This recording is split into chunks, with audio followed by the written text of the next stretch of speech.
si queremos mejorar la condición de consumo de las nuevas generaciones o de nuestros hijos, de las personas que conozcamos que están en ello, más que atacar a la persona que está en esa situación, que hay que corregirla, lo que tenemos que hacer es atacar el sistema que los produce.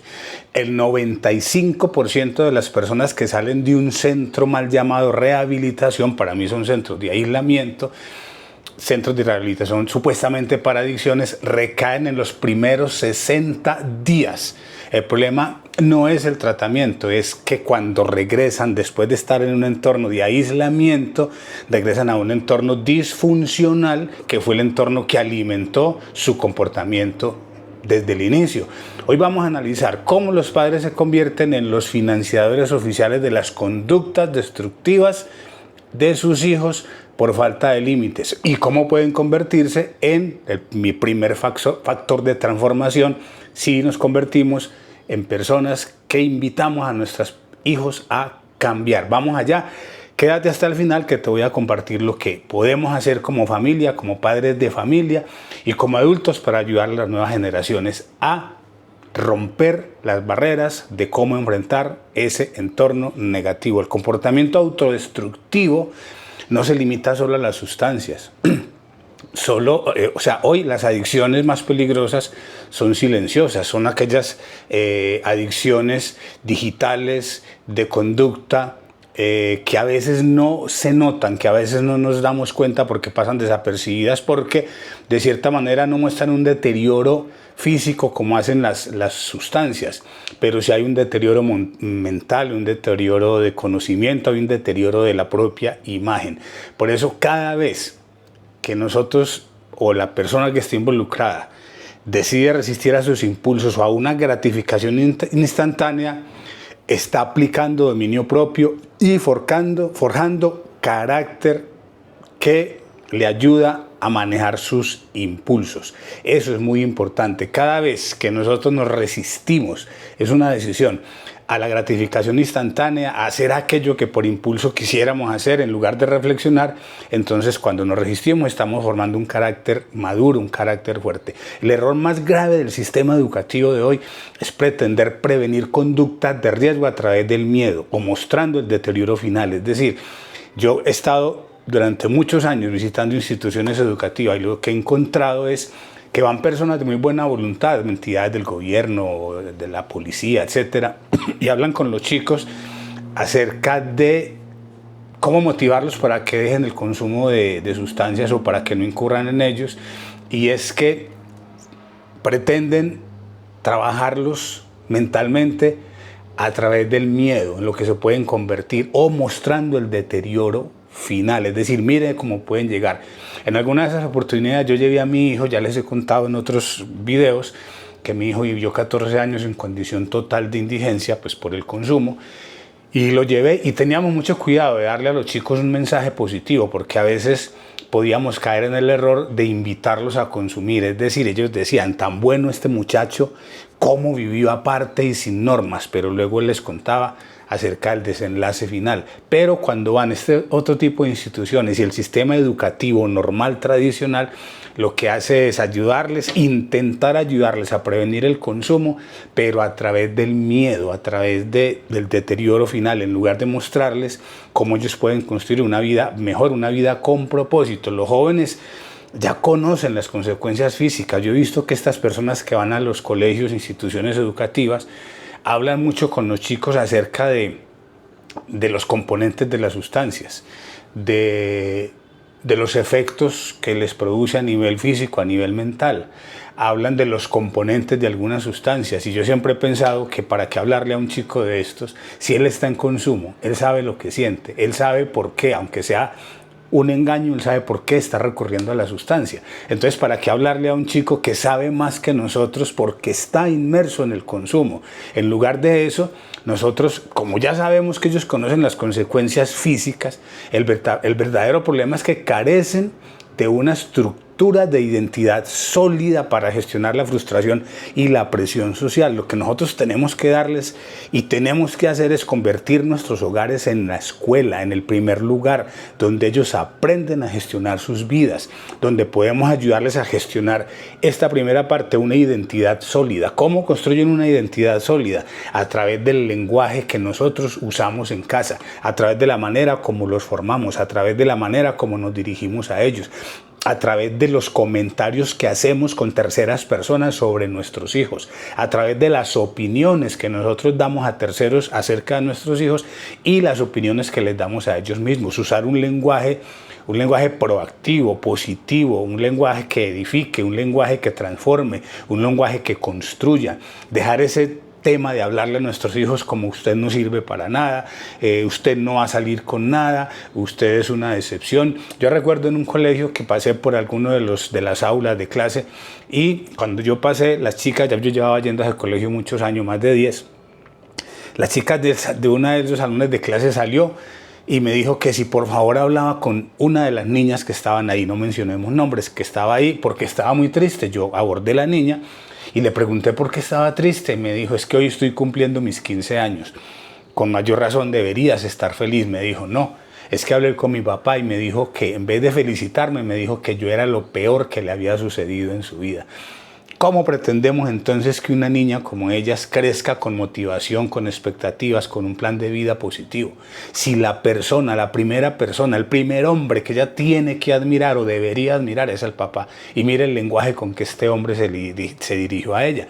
Por eso nosotros tenemos que en nuestra casa, más allá de las consecuencias físicas y mentales del consumo, nosotros tenemos que atacar esos riesgos teniendo un lenguaje más constructivo y edificante para relacionarnos con ellos, ayudarles a construir una estructura que les dé una identidad sólida. Eso es darle buenas expectativas, esperar lo mejor de ellos, hablar positivamente de ellos, felicitarlos por sus aciertos y animarlos cuando cometen un desacierto o un error.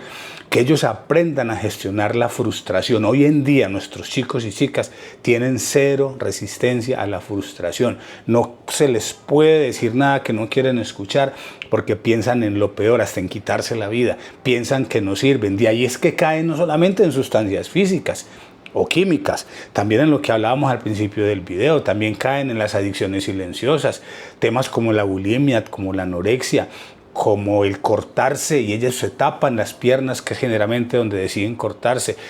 Ahí es cuando nosotros estamos generando un sistema incubador de vidas fracasadas. Por eso tenemos que ayudarles a construir una estructura de identidad sólida para que aprendan a gestionar la frustración y sobre todo la presión social, que aprendan a decir que no, que aprendan que decir que no es la única manera en que son aceptados en su grupo. A veces decir que sí hace la diferencia. Cuando yo hace más de 37 años dejé de consumir licor, sí me sometí a las críticas de muchos de mis amigos y amigas.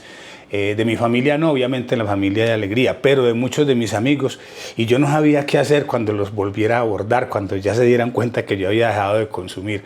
Pero al final de todo yo no me aislé de mis amigos. Me fortalecí en mi ser interior y al final del tiempo, al final de muchos años, la gran mayoría de ellos se acercaron a preguntarme cómo hice yo para que les ayudara, para ellos hacer lo mismo. Eso es construir mi propia identidad sólida que me proteja contra la presión social. Tenemos que decirle a nuestros hijos que ellos valen por lo que son, no por lo que hacen, que ellos no tienen que buscar aceptación. Pero ¿cómo lo logramos? Aceptándolos en casa, aceptando su estatura, su morfología. Es que a veces decimos el gordo, la gorda, la que tiene gafas, la que no tiene gafas, el feo, la fea, el alto, el flaco, la gorda. Todo esto no es una manera de ayudarles a construir una estructura sólida para evitar la presión social. Hoy en día, con todos estos estereotipos que muestran las redes sociales, nuestros chicos se ven tentados, presionados socialmente para llegar a alcanzar la imagen estereotipada que la sociedad acepta. Tenemos que protegerlos contra esto. Un menor de 15 años no busca una conducta de riesgo solo por curiosidad, Puede que comiencen por ahí, pero detrás de eso hay una razón subyacente. La busca como un analgésico psicológico, no es solo curiosidad, les repito, hay un analgésico psicológico para evitar la inseguridad y la falta de propósito. Siempre yo he dicho que esconderse detrás de una sustancia, detrás de un consumo, porque a veces se consumen actitudes, y detrás de una actitud o un hábito negativo, yo lo llamo una cueva donde te quieres esconder, donde quieres internarte, buscando aceptación en unos casos y buscando colocar una barrera de aislamiento de los seres más queridos, y el primer aislamiento que se produce es el aislamiento contigo mismo, en el caso de los chicos, porque yo quiero que en este video, en este mensaje de mi canal, nos enfoquemos, yo me quiero enfocar mucho en darle al mundo adulto, con especialidad a los padres de familia, las herramientas y recursos y metodologías y estrategias para acercarse a sus hijos y a las nuevas generaciones en general, porque además de hijos todos tenemos un sobrino, una sobrina, un vecino, una vecina, alguien que se acerca a nosotros, un chico, una chica, y me parece muy importante que en el abordaje inicial tengamos una palabra que darles, no decir yo no sé qué hacer con eso,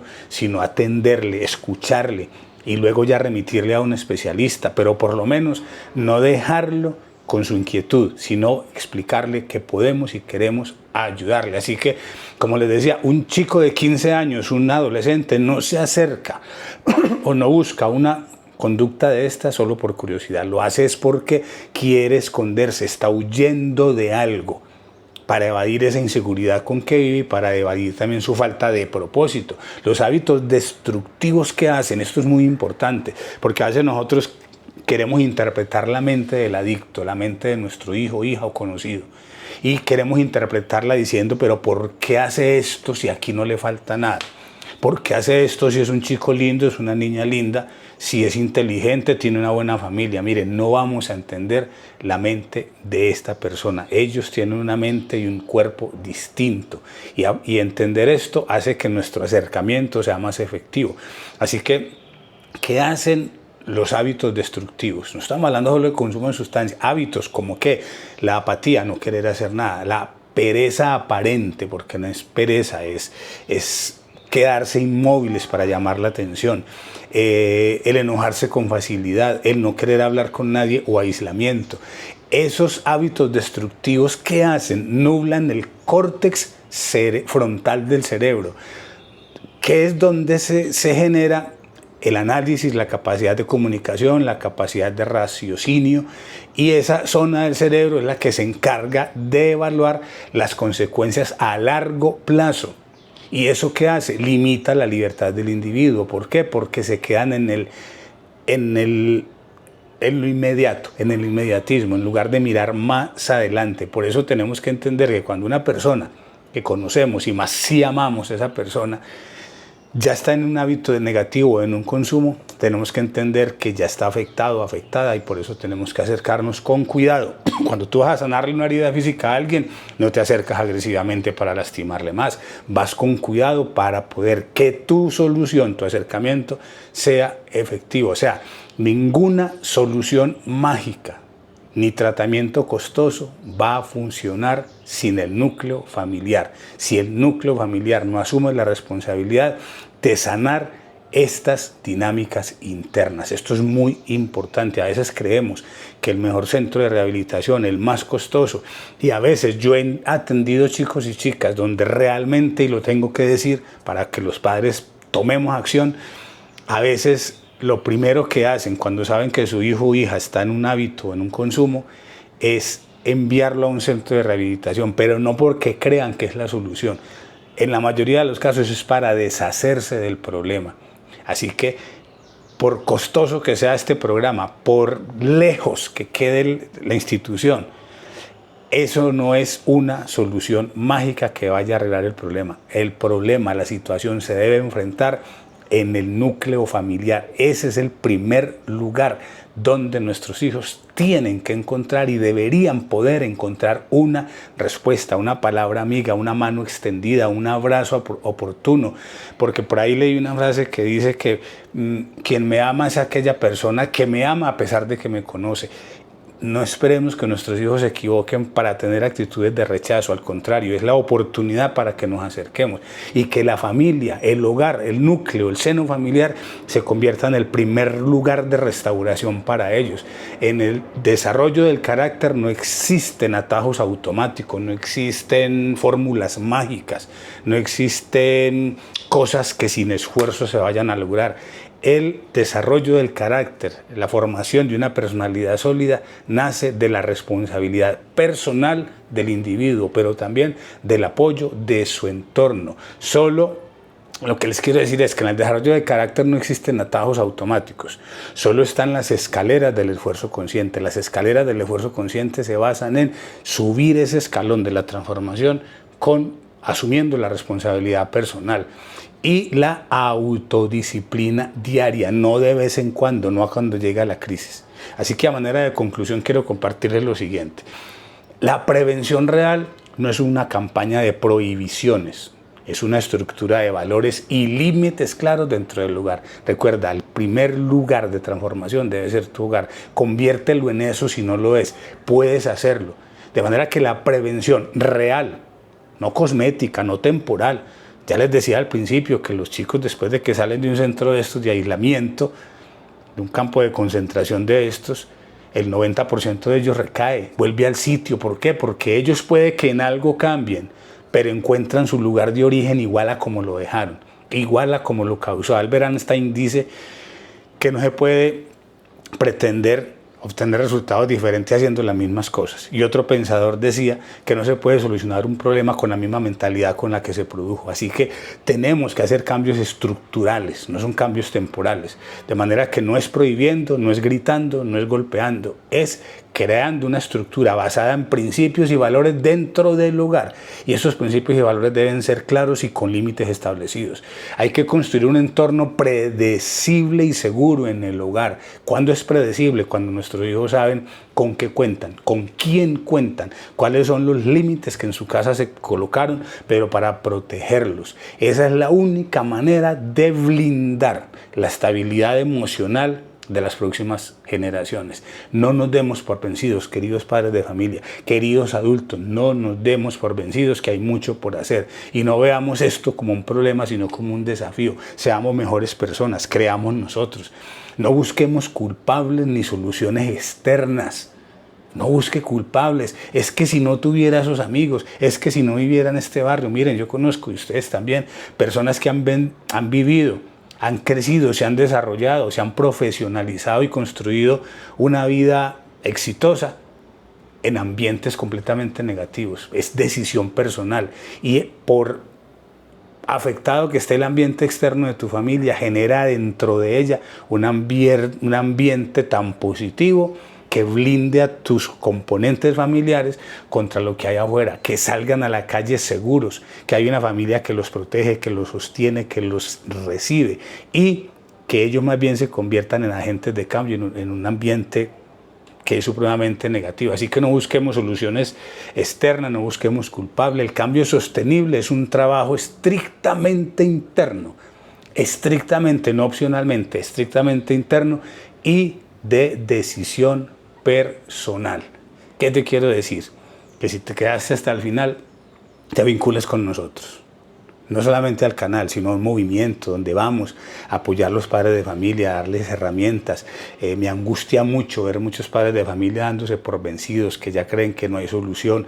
Como dicen, ya no sabemos qué hacer con estos muchachos. Así que si esto es un mensaje que te dejó esperanza, te quiero leer, cuéntamelo en los comentarios. Quiero saber qué te pareció, con qué punto encajaste mejor, cómo te puedo ayudar. Yo también dejo ahí mi correo electrónico y mi WhatsApp para que te comuniques conmigo. Vamos para adelante, siempre habrá esperanza. Comencemos a construir un ambiente interno en nuestros hogares que nos permita vacunar a nuestros hijos contra las propuestas externas. Eso podemos y tenemos que hacerlo.